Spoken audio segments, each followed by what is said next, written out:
A few months ago, I started my journey into creating my very own PC setup, and I've always wanted to share a little bit more about how the experience is going. However, as a few months have passed, unsurprisingly, my PC setup has been a work in progress.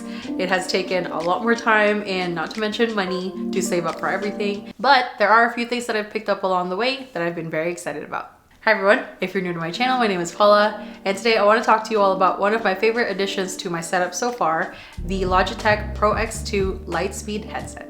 I recently started dabbling in streaming my games on my PC, and of course, as you guys know, I always edit on my laptop. So in both of these use cases, the Pro X2 has been very useful. What comes inside the box with the Pro X2 Lightspeeds is of course the headphones themselves. This has such a nice aluminum build. We have the extra attachment of the optional microphone. We have the charging cable, of course. This headset is rechargeable via USB-C, the cord itself for the AUX jack. It also comes with this nice carrying pouch, and of course you have the optional fabric ear cups, which a lot of people have had trouble putting these on, myself included. So let me show you guys how to do that. So first off, I'm going to replace these leather ear cups, which is what I've been using, and you just do that by pulling at the corner.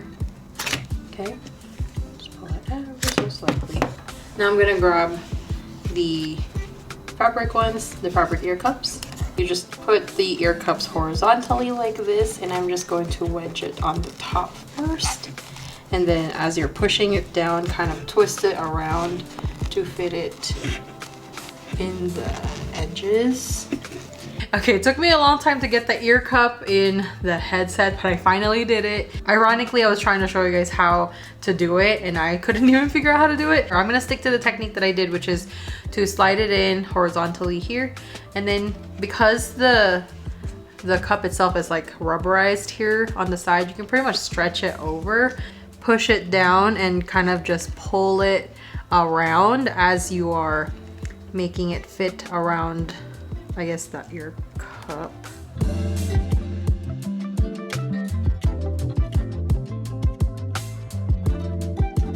Oh my gosh, see, so easy. It only took us 3 minutes. That is how you replace it. The good thing is it's very secure. You're not gonna have to worry about it ever coming off. This headset has a 50-hour battery life, wireless range of up to 98.43 feet, and a connection type using the dongle at 2.4 gigahertz. Now, I'm not an audiophile whatsoever, but this headset does boast a new addition of 50mm graphene drivers. In the past, we have tried the previous version of these headsets, and we found that the audio volume was always a little too low, that we decided to part ways with it. But with the X2, we found that the volume has always been at a sufficient level. And one of the best things about this headset versus its previous version is that it is now Bluetooth enabled. And not only is it Bluetooth enabled, but it also has multi-device connectivity. So the next thing I wanted to show you guys is the Logitech Hub, which is where you would go to customize your settings for the headsets. All right, so here we have the Logitech Hub pulled up. I have 2 Logitech devices, and I do have a Yeti mic as well. So we're just gonna click on the Pro X2 Lightspeed. So here you're gonna see that you have the headphone settings, and you can really customize the equalizers here. So we just have it in this sort of V shape, and we've saved this as our own custom preset, which you could obviously do. But if you didn't want to deal with having to figure out what settings are the best, there are actually presets available for you to browse through. So if you go click here to browse more presets, there are already ones available for you to download that other users have created. So for example, there's some for CSGO, I saw one for Apex Legends. So depending on the scenario that you're obviously using the headsets for, there are endless amounts of possibilities for customizing your sound settings, and this is where you do all that. And then here as well, they also have the system presets, which is like if you wanted more bass boosted, if you're listening to music, communications where you wanted to have maybe clearer vocals as opposed to other sounds, or just flat for everything. You get the idea. Now here we also have surround sound settings, and surround sound can be enabled or disabled depending on if you wish to have it on or not, and depending on the scenario that you want it on. So for example, if you're watching maybe movies or videos, you can hit entertainment, and most likely most of you watching this is probably going to be using it for gaming. In my experience, I feel like certain games work better to have the surround sound on versus others. Here you can also just test surround sound. This is the left channel. Next, we have the center channel. Over here is the right channel. This is the right surround channel. Now, the right rear surround channel. Next, the left rear surround channel. So yeah, as you can see there, basically you can kind of hear where everything is. If you wanted to adjust the volumes, I guess, for each of the surround sounds, you can also do that. So lots of possibilities for customizing even the surround sound mode, which I thought was pretty cool. Next, we have, of course, the microphone settings, which is a bit controversial for the Pro X2s, I'll admit. As it is a Logitech product, we also have the ability to turn on Blue Voice. So if we hit enable Blue Voice over here, we're gonna do a quick little mic test. And hopefully that is turned on. So far we have these presets as well. So if we hit AM, sounds like I'm in a radio. And I don't know the difference between AM and FM sounding. Hopefully you guys can pick that up.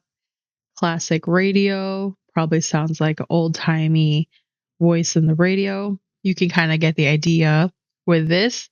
And they do have fun little voices for you to do. And I hit FX, and obviously these are going to be crazy, so fair warning. Hopefully it's not peaking too much, but this is going to be me with an alien voice. Whisper. I think this was the funniest because no matter what volume I'm speaking in, it is obviously doing it in a whisper voice. All right, just one more, I guess.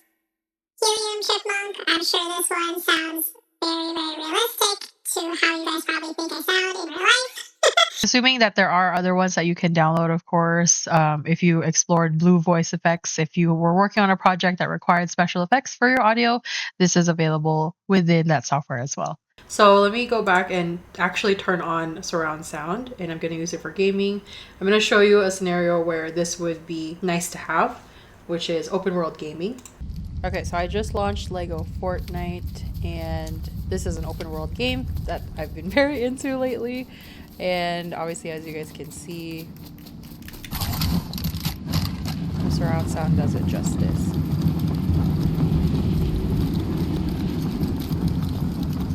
Let's see if I can find some enemies.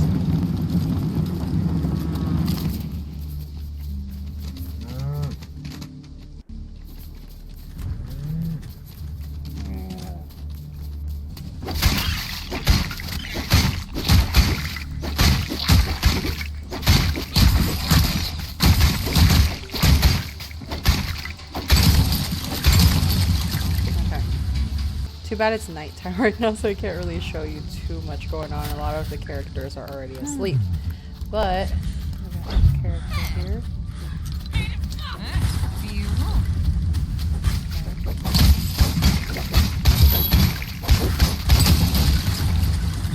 So you can kind of get the idea. So I feel like in an open world scenario, you can benefit a lot more with the surround sound turned on, just because it makes it that much more immersive, and you can really appreciate, you know, the realism, I guess, for having a surround sound turned on. So like whatever direction you're facing, the sound will come more pronounced that way, as opposed to obviously hearing everything on full volume. So I can appreciate this in open world games like this. So now that I'm wearing the fabric cups, I was used to using the leather. I found that if you use the leather, it's a lot more like cupped, whereas with the fabric ones, because it's made of like a foam material, sound somewhat permeates, and it kind of gives you kind of that open back effect. If you really wanted to trap the noise, obviously the leather ones are going to be preferred. I kind of like both. They're both fairly comfortable.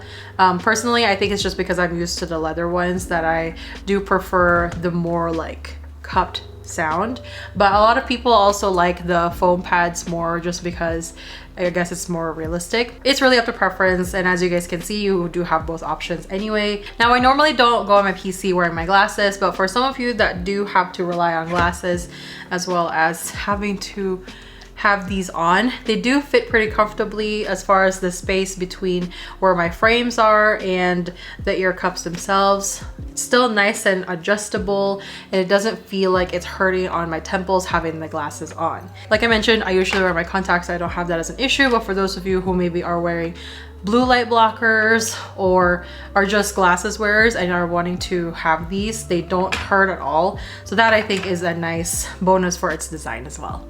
So overall build quality of these, I would say so far is a 10 out of 10 for me because it is nice and lightweight. However, it does have a very solid build. It is mostly made of aluminum material. I mentioned earlier that of course these are adjustable and it has these nice coil wires that keeps everything in place. All the buttons are nicely located where you would expect them to be. None of them is gonna be confusing for the other. You have the on-off switch that toggles up and down. And then of course you have the mute function as well. And lastly, you have the USB-C port as well as the Bluetooth enabler. Nice cushion up here on top as well where it rests on your head.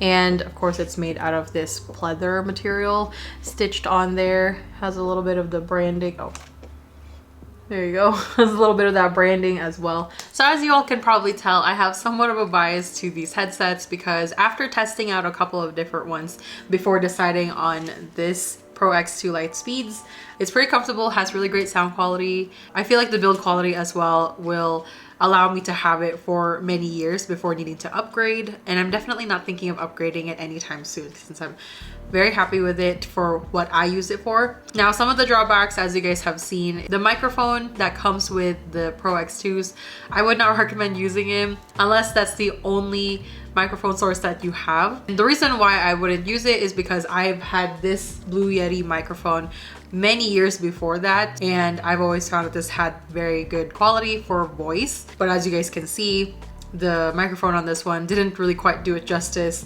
against the Blue Yeti. It's not the worst, but it's definitely not that great as well.